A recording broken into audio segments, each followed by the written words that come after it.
This is inspired by a lady here.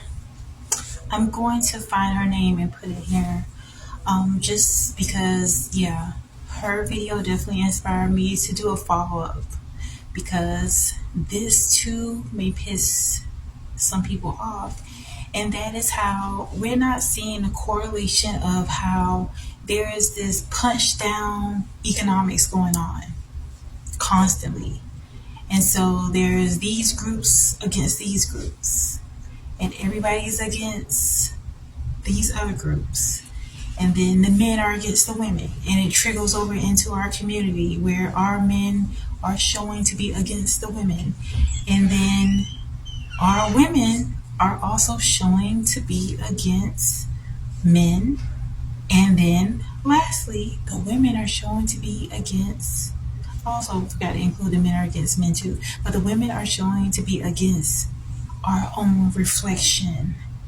And when you begin to understand how sick and twisted and just out of control this is, many people need to realize that you have a hand into shifting this whole dynamic. And the problem too is because there could be some people out here, which I do see sometimes, there are some people that try to post uplifting content in regard to self accountability within the realms of our community and just other communities at large. But the truth of the matter is that the totem pole has been flipped upside down, and it's real severe disrespect because if I'm not mistaken, the very first being to be found was an indigenous woman, perceived to be a black woman.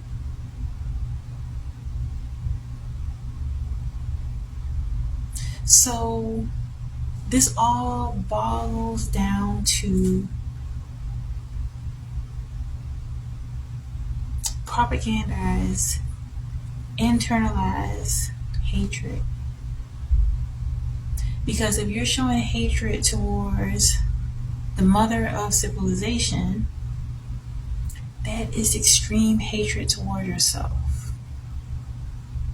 Extreme.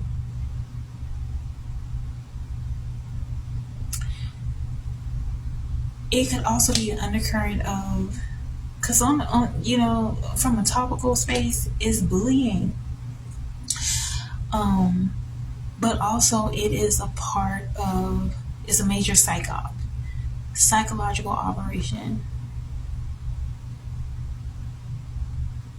complete implosion, because the very one that you're trying to condemn, and many of us are condemning each other. Think about that. Because how sick and twisted do you have to be to the point where you're beginning to turn against those that are a reflection of you or a reflection of each other? And I know sometimes people talk about the Willie Lynch letter as it was founded to be untrue, but the evidence of that is being presented within society in the here and now.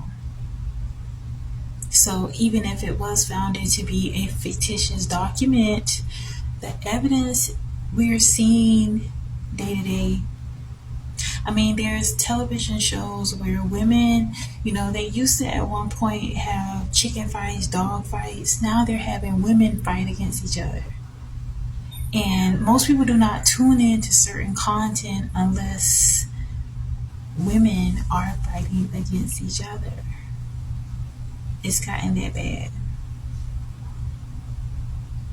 And those that, because I tend to kind of keep quiet about topics like this, but it must be said, because sometimes people will wonder, like, why isn't most women that do not identify with this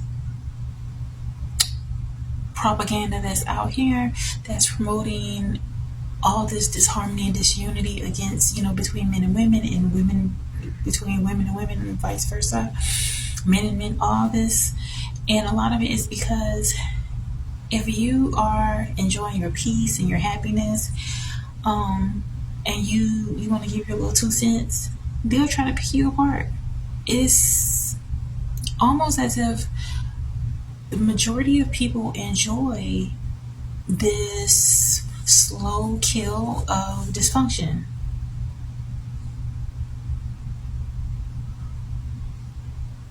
Like, you better not come for us. You better not say how dysfunctional we have become. Like, we used to be women to be known to have to be the moral compass, because we are literally the mothers of civilization.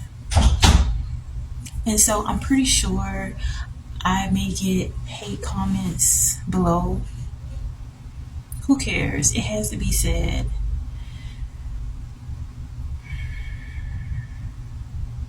Aren't you embarrassed at all of yourselves?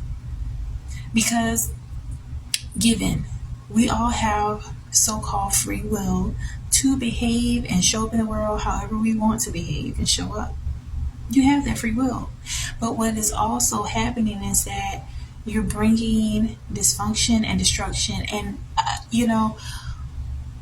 maybe you don't care about that. Maybe you're okay with the fact that you are completely eroding the perception of yourself. And I know another comment that I often see is that, or the statement people say is that we're not a monolith. But what point did we de-evolve where we are defending our ability to be dysfunctional and damn near rabid dogs? I mean, yeah, you have the freedom to be as gross and dysfunctional as you want to be, but what mental state are you in that is something that's defensible at this point? Do you all not care about your lineage or your legacy? Well, I mean, that's probably a rhetorical question, because it's obviously you don't. But those of us that do care, you know, for instance, there's a lady here, another lady named, I think she goes by I'm Just a Girl. And you may not fully agree with everything that she says, but the mere fact that I feel as if her intentions are in a good place. She intends to highlight areas where we can improve as a people. Because just like we influence so many different individuals throughout the whole world, whether they want to acknowledge it or not, we are, from a biological standpoint, the first humans. So that has a lot of weight to it. So us getting it together, us returning to our position of really respecting ourselves and separating ourselves from this collective state of group psychosis, collective psychosis, this is systematic. This is massive amounts of indoctrination and brainwashing on so many different levels. But the mere fact that some of us are aware that something just ain't right shows that we can actually come to a place of actually upholding ourselves in a higher position, because the nation can rise no higher than its women. We're the mothers, after all. Okay? Hate it or love it, not all of us are okay with going down with the figurative ship when it comes to our people, when it comes to humanity as a whole. Because if we're plummeting, everybody else is plummeting too. Just my little 2 cents. Take it or leave it.